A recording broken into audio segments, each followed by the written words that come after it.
اسلام آباد میں شہباز شریف ہیں، مولانا فضل الرحمان میڈیا سگا لہ رہے ہیں۔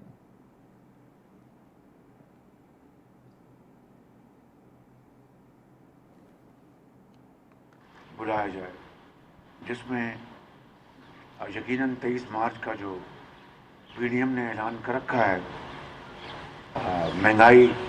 مارچ کا، اس کے بارے میں جو تنظیمی امور ہیں اس کے بارے میں گفتگو ہوگی، اور پھر وہاں پر باقی جو ملک کی صورتحال ہے اس کے اوپر بھی مشاورت ہوگی۔ آج ہم دونوں نے، مولانا ہمارے امیر ہیں پی ڈی ایم کے،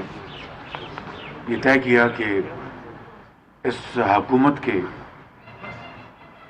جو ظالمانہ اقدامات ہیں اور منی بجٹ کے حوالے سے، جس کے اوپر کل میری تقریر ہو چکی ہے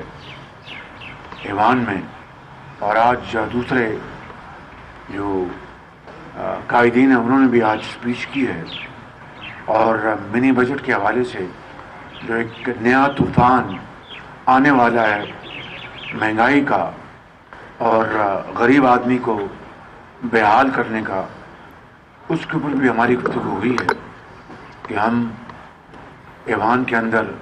متحدہ اپوزیشن مل کر انشاءاللہ اس کا حد المقدور اس کا مقابلہ کرے گی۔ پاکستان اس وقت، ہم ہمیشہ کہتے ہیں کہ مشکل ترین دور سے گزر رہا ہے، لیکن اس بار یقیناً 74 سال میں پاکستان اپنے مشکل ترین دور سے گزر رہا ہے، چاہے وہ ہمارے معاشی چیلنجز ہیں، چاہے ہمارے خارجی مسائل ہیں، چاہے ہماری فورن ڈپلومیسی ہے، اور گورننس کے جو ایشوز ہیں۔ میں نے کل کہا، میں آج پھر اس بات کا اعادہ کرنا چاہتا ہوں، at the fullest force at my command, کہ میں نے 74 سال میں اس سے زیادہ پی ٹی آئی سے زیادہ لاغر، نالائق، انکمپٹنٹ اور کرپٹ حکومت نہیں دیکھی، جس نے پاکستان کے 22 کروڑ عوام کو اس وقت تباہ حال کر دیا ہے۔ اور یہ وقت آ گیا ہے کہ تمام آئینی، قانونی اور سیاسی جو ہتھیار ہیں اس کو استعمال کیا جائے۔ آپ کا بہت شکریہ۔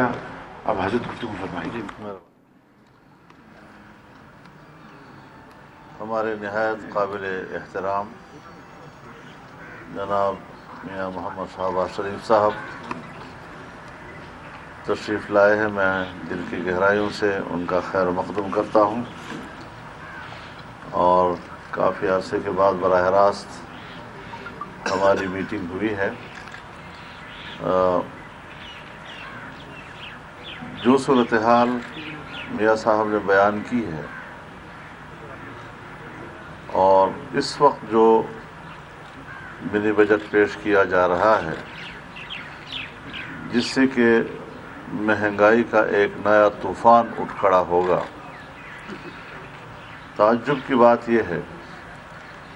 کہ جس حکومت کو اپنے عام غریب آدمی کا احساس نہیں اور بین الاقوامی اداروں کو اور ان کا مفاد ان کو عزیز ہے، ان کے مطالبات، ان کے دباؤ پر قانون سازی کی جا رہی ہے، تو ایسی صورتحال میں 23 مارچ کا لانگ مارچ اور بھی زیادہ ناگزیر ہو گیا ہے، اور اس مہنگائی مارچ میں پوری قوم شریک ہوگی، اسلام آباد کی طرف ہاں آئے گے، اور ہم یہ سمجھتے ہیں کہ آج عوام براہ راست اپنے حق کی جنگ لڑے گی۔ پی ڈی ایم اس کی قیادت کرتے ہوئے ان کی آواز بنے گی، تمام سیاسی جماعتیں ایک پلیٹ فارم پر ہوں گی، اور انشاءاللہ العزیز یہ پاکستان کی تاریخ کا بڑا ایک انقلابی قدم ہوگا جو 23 مارچ کو پورے ملک کی سطح پر اٹھایا جائے گا۔ اس کے ساتھ ہی میں ایک دوسری بات بھی عرض کرنا چاہتا ہوں۔ جناب میاں نواز شریف صاحب کی حکومت میں موٹر ویز کا جال بچھایا گیا، بجلی کی پیداوار میں بہت زیادہ اضافہ کیا گیا۔ چائنا جو ہمارا بڑا گہرا دوست روز اول سے چلا آ رہا تھا، اس کی دوستی ایک اقتصادی دوستی بھی تبدیل ہوئی، اور خدا کر کے سی پیک کا مغربی روٹ ڈیرہ اسماعیل خان تک مکمل ہوا ہے۔ ہم بند کمروں میں افتتاح کے قائل نہیں ہیں، اور نہیں ایسا پروجیکٹ کہ جس کو اس موجودہ حکومت نے تباہ کیا ہے، اور اتنے بڑا پیسہ جو چین پاکستان میں انویسٹ کر رہا تھا اس کو جس طرح جمود کی طرف دھکیلا ہے، ہم ان کو اس پروجیکٹ کے کسی حصے کے افتتاح کرنے کا حقدار نہیں سمجھتے۔ ہم اعلان کرتے ہیں کہ 5 فروری کو جس وقت یہاں پر اسلام آباد میں کشمیریوں کے ساتھ یکجہتی کا مظاہرہ ہوگا، اس کے فوراً بعد ہم عوامی ریلی کے ذریعے سے ہکلا سے ڈیرہ اسماعیل خان تک ریلی لے کے جائیں گے، اور اس خطے میں جتنے اضلاع آتے ہیں، جتنے انٹرچینج آتے ہیں،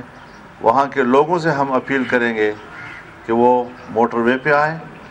اور اپنے ہی ہاتھوں سے اس بہت بڑے پروجیکٹ کا خود افتتاح کریں۔ انشاءاللہ ایک عوامی ریلی ہوگی جو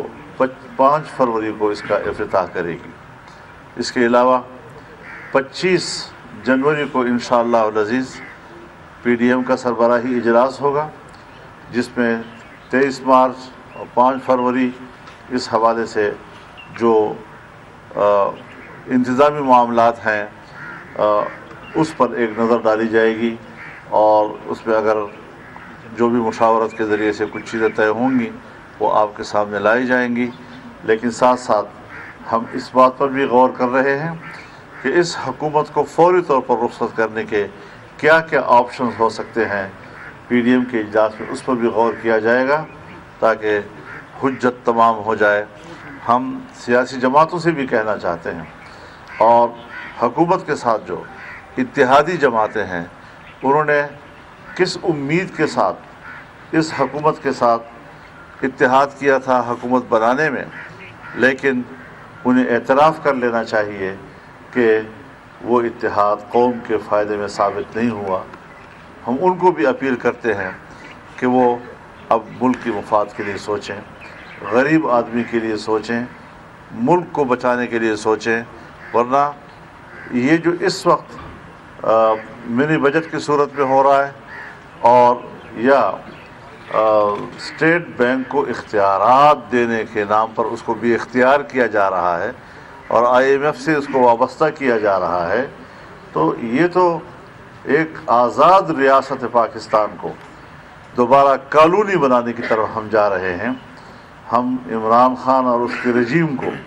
یہ حق نہیں دیتے کہ وہ پاکستان کی ایک آزاد ریاست کو دوبارہ کالونی بنائے اور غیر ملکی اداروں کے رحم و کرم پر ہمیں چھوڑیں۔ ہم اپنی معیشت کو آزاد رکھنا چاہتے ہیں، اور ہماری قوم محنتی قوم ہے،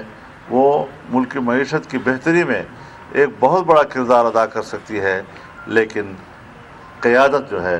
وہ بھی اس کی اہل ہو کہ وہ عوام کی امنگوں پر پورا اتر سکے۔ میں ان 2-3 باتوں کے ساتھ ایک بار پھر جناب میاں شہباز شریف صاحب کا شکریہ ادا کرتا ہوں، اور انشاءاللہ اگلے اقدامات جب ہوں گے آپ کو میاں صاحب یہ بتائیں کہ آپ نے جیسے آئینی اور قانونی حیثیت کی بات کی ہے، تحریک عدم اعتماد لا رہے ہیں آپ میاں صاحب، تحریک عدم اعتماد کے حوالے سے بات ہوئی ہے آپ کی، کیا کہیں گے؟ جی بالکل، حضرت سے اس کے اوپر بات ہوئی ہے، اور یہی طے پایا ہے کہ پی ڈی ایم کا جو اگلا سربراہی اجلاس ہوگا اس میں یہ بطور ایجنڈا